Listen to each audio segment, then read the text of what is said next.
در کتاب اسرار آل محمد اونجا نوشته شده که فرمود اولین کسی که با ابوبکر بیعت کرد شیطان بود.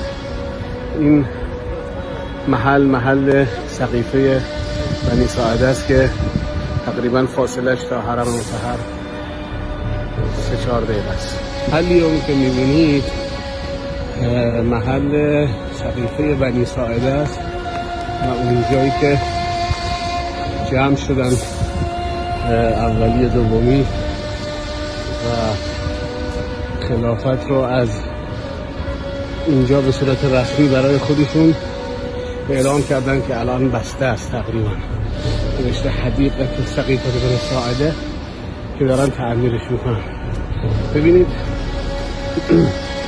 قبر امام حسن مجتبی علیه السلام و ائمه ما باید